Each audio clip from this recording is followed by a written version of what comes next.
खबरें जो आपको सीधे जोड़ती हैं हमसे, जिनका आपकी जिंदगी पर होता है सीधा असर।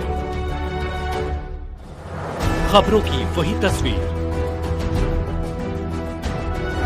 बिना बदले बिना डरे, जज्बा सच का लिए, सच दिखाते हैं। सूरत जिले में एक और हत्या का मामला सामने आया है। सूरत के कामरेज में एक प्रेमी और उसकी प्रेमिका के बीच झगड़ा हुआ और गुस्से में आकर प्रेमी ने उन्हें इमारत की 5वीं मंजिल से धक्का दे दिया और फिर उन्हें घसीटते हुए पास के खेत में ले गया।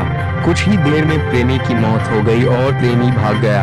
पुलिस ने हत्यारे के खिलाफ त्वरित कानूनी कार्रवाई की है। सूरत जिले में एक और हत्या का मामला सामने आया है। सूरत जिले के कामरेज गांव में श्याम सुंदर अपार्टमेंट के पास खुले मैदान में एक महिला का शव मिला।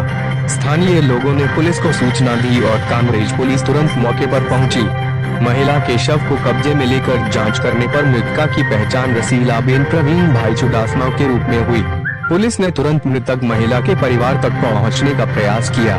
मृतक महिला की बेटी द्वारा पुलिस को दी गई जानकारी सुनकर पुलिस भी हैरान रह गई। पुलिस ने तुरंत धीरू को गिरफ्तार कर लिया। उन्हें संदेह था कि यह हत्या किसी और ने नहीं बल्कि धीरू लक्ष्मण चुडासमा ने की है, जो अक्सर घर आता था।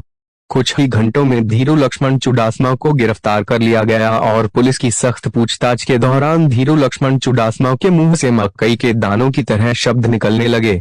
धीरू लक्ष्मण ने बताया कि हम दोनों काफी समय से प्रेम संबंध में थे, जिसका पता रसीला के पति को चल गया और वे उसे छोड़कर चला गया। बाद में हम अक्सर मिलते रहते थे। रात को कहासुनी के दौरान कामरेज ने श्याम सुंदर को गांव में अपार्टमेंट की 5वीं मंजिल से धक्का दे दिया और बाद में लहूलुहान हालत में रसीला को उठाकर 50 मीटर दूर पास के खेत में ले गया, जहां कुछ ही देर में भाभी रसीला की मौत हो गई। इससे वह डरकर भाग गई। अब आगे की कार्यवाही कामरेज पुलिस ने की है। महेंद्र सिंह परमार की रिपोर्ट। गत तारीख 20/6/2025 ના રોજ કંટ્રોલ રૂમ તરફથી એક વર્દી મળેલ કે કામરેજ ગામમાં શ્યામસુંદર એપાર્ટમેન્ટની બાજુમાં ખુલ્લા ખેતરમાં એક અજાણી મહિલાની ડેડ બોડી પડેલ છે, જે અનુસંધાને અત્રેથી ઉપલા અધિકારીશ્રીઓનું ધ્યાન દોરી જે બાબતે સુરત રેન્જના range IC Shri Premvirsinh sir તથા સુરત ગ્રામ્ય જિલ્લાના નાયબ પોલીસ મહાનિરીક્ષક શ્રી હિતેશ જોઈસર સાહેબની સૂચના અનુસાર સુરત ગ્રામ્યના કામરેજ ડિવિઝનના ડીવાયએસપી શ્રી આર સરવૈયા સાહેબ દ્વારા એલસીબી તથા કામરેજ પોલીસ સ્ટેશનની અલગ અલગ ટીમો બનાવી સદર બનાવવાળી જગ્યાની મુલાકાત લીધેલ તથા સદર અજાણી મહિલાની ઓળખ માટે અલગ અલગ ટીમો બનાવી પ્રયત્નો કરતા એ બાબતે બાજુમાં શ્યામસુંદર એપાર્ટમેન્ટમાં બીજા માળે ફ્લેટમાં રહેતા તૃપ્તિબેન પ્રવીણભાઈ ચુડાસમા જેઓ મળતા તેમની પૂછપરછમાં સદર મરણ જનાર મહિલા તેઓની સગી માતા હોવાનું ધ્યાનમાં આવેલ, જે બાબતે સદર તૃપ્તિબેન નાઓની પૂછપરછ કરતા તેઓએ પોતાની ફરિયાદ હકીકત જણાવેલ કે આજથી 5 વર્ષ પહેલા લીંડિયાત ગામમાં જ્યારે તૃપ્તિબેન તેમના મરણ જનાર માતા, એમના પિતા તથા અન્ય સંતાનો સાથે લીંડિયાત ગામમાં શાકભાજીનો ધંધો કરતા તે સમયે ધીરુભાઈ કરીને જે ધીરુભાઈ લક્ષ્મણભાઈ ચુડાસમા નામનો ઈસમ જે પોતે પણ શાકભાજી અને ફ્રૂટનો ધંધો કરતો હોય અવારનવાર તેઓના ઘરે આવતો જ હતો।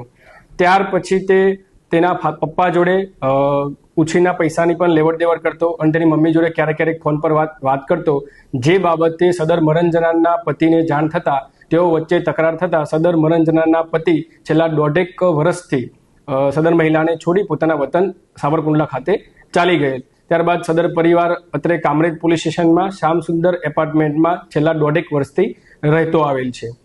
ત્યારબાદ પણ સદર આરોપી ધીરુભાઈ લક્ષ્મણભાઈ ચુડાસમા દ્વારા સદર મહિલાનો અવારનવાર સંપર્ક કરી ઘરે મળવા આવતા તથા અમુક અંતરે તેઓનો ઝઘડો થતા સદર મહિલાને મારતા હોવાની પણ હકીકત ધ્યાનમાં આવેલ, જે બાબતે સદર મરણ જનારની દીકરી તૃપ્તિબેન પ્રવીણભાઈ ચુડાસમા નાઓની મર્ડરની ફરિયાદ દાખલ કરી સદર ફરિયાદમાં શકમંદ જણાવેલ ઈસમ ધીરુભાઈ લક્ષ્મણભાઈ ચુડાસમા નાઓની એલસીબી તથા કામરેજ પોલીસ સ્ટેશનની ટીમ દ્વારા યુક્તિ પ્રયુક્તિથી પૂછપરછ કરતા સદર આરોપીએ કબૂલાત કરેલ કે ગત તારીખ 20/6/2025 સાંજના 8:30 થી 9 વાગ્યાના આશરામાં સદર મરણ જનાર મહિલાને તેઓને મળવા માટે ધાબા પર બોલાવેલ, જે બાબતે તેઓને ધાબા પર કોઈ કારણોસર ઝઘડો થતા બંને વચ્ચે ઝપાઝપી દરમિયાન સદર આરોપી ધીરુભાઈ લક્ષ્મણભાઈ ચુડાસમા નાઓએ મરણ જનાર મહિલાને ધક્કો મારી દેતા મહિલા ધાબા પરથી નીચે પડી ગયેલ.